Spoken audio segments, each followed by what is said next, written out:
Hola, ¿cómo están? Mi nombre es Julio del Valle y quisiera presentarles qué entiendo por estética.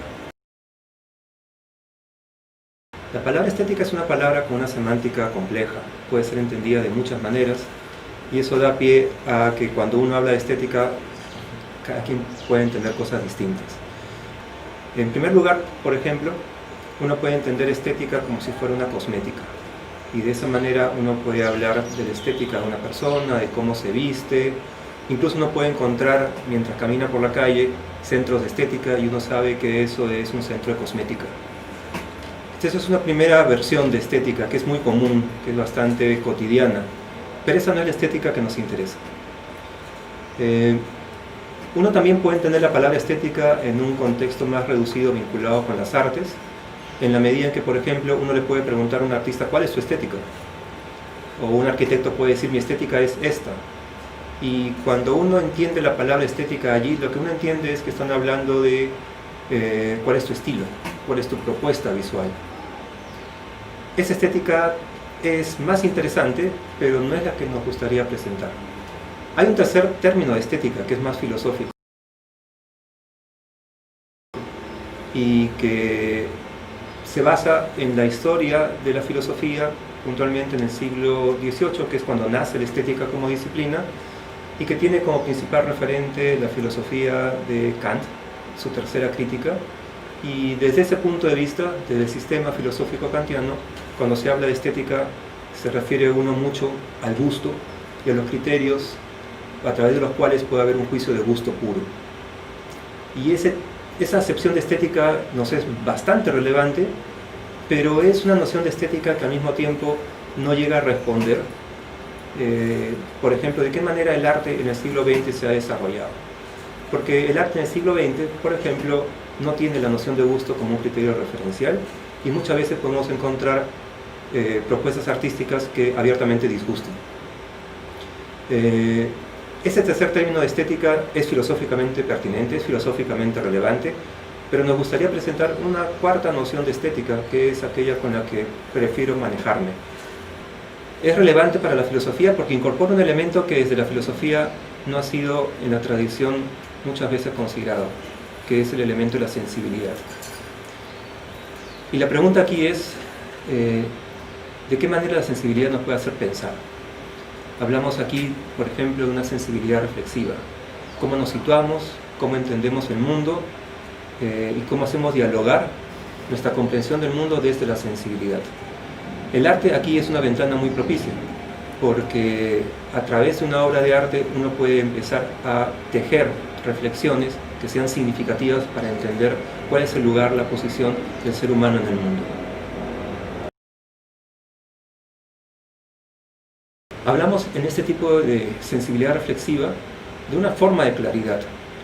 Y cuando hablo de una forma de claridad, me gustaría tomar en cuestión la manera como, por ejemplo, desde la filosofía moderna, desde Descartes en particular, uno entiende la claridad siempre, pensando en la filosofía, como una claridad distinta.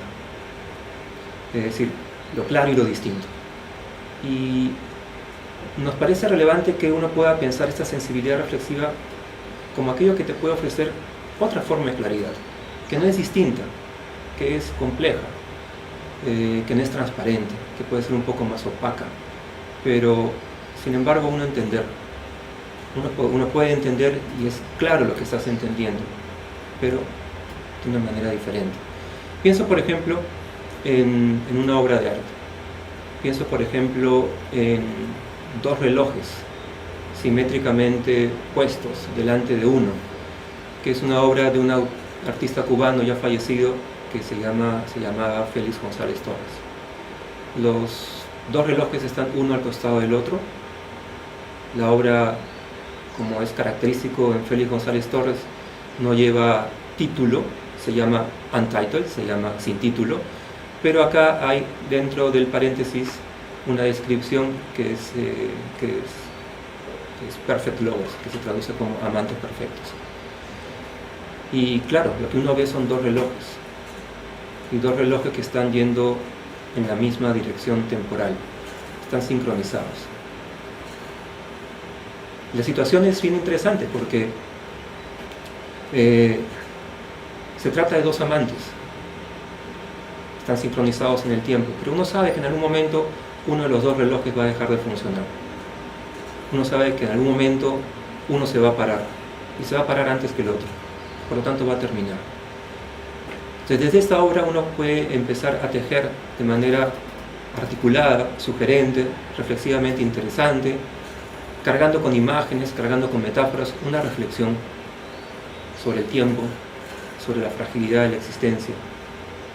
Es visual, es concreta, permite pensar, da pie a pensar, genera lo que Kant llama ideas estéticas, y es potente, y te habla directamente, no te convence a través de una demostración, pero sí te dice claramente quién eres tú como ser humano, dónde está tu finitud, y te hace sentir plenamente.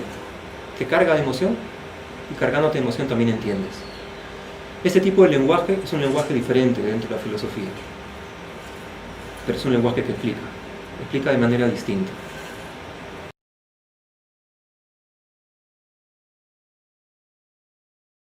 ¿Qué nos ofrece esta dimensión reflexiva desde la sensibilidad? Nos ofrece, a mi juicio, una manera distinta de pensarnos en el mundo. Desde el inicio de la filosofía, el ser pensante occidental, filosófico, es como si lanzara una red sobre el mundo a través de los conceptos. Sin conceptos no hay filosofía. Pero desde la filosofía muchas veces olvidamos que el concepto, como unidad de lo múltiple, subsume todos los particulares en esta unidad. El particular desaparece. En la estética hay una consideración interesante para entender algo, una multiplicidad dentro de una cierta unidad, pero sin que se pierda de vista la relación con los particulares.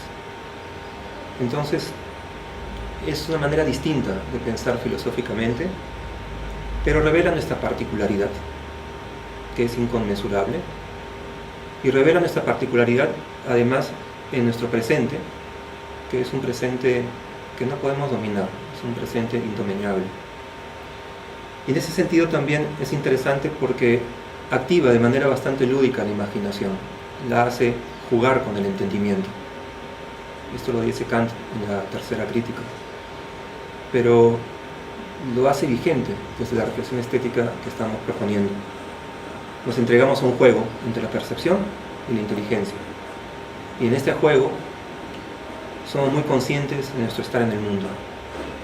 Me parece muy relevante más en la estética que se despierta una emoción que no se canaliza para decirle a otro qué cosa debe hacer, que no se canaliza para ordenar el mundo, sino que habla de nuestra libertad para sentir placer ante las cosas, para sentirnos vivos en el mundo y para despertar el ánimo, el entusiasmo, y eso que en la filosofía siempre ha sido relevante, que es el sentido de asombro ante las cosas. Sin asombro no hay curiosidad, pero probablemente sin emoción no hay asombro. Por otro lado, también es interesante para mí la estética en esta manera de presentarla, porque nos hace muy conscientes de nuestra temporalidad, de nuestro aquí y nuestro ahora, la conciencia del efímero que también somos, que es un contrapeso bastante interesante para contener las apetencias que podemos tener muchas veces de proyectarnos al infinito, de calcular eternidades, de imaginar trascendencias que nos hacen olvidar de quiénes somos finalmente, seres mortales, cargados de emociones, cargados de sentidos, y que buscamos nuestro lugar en el mundo.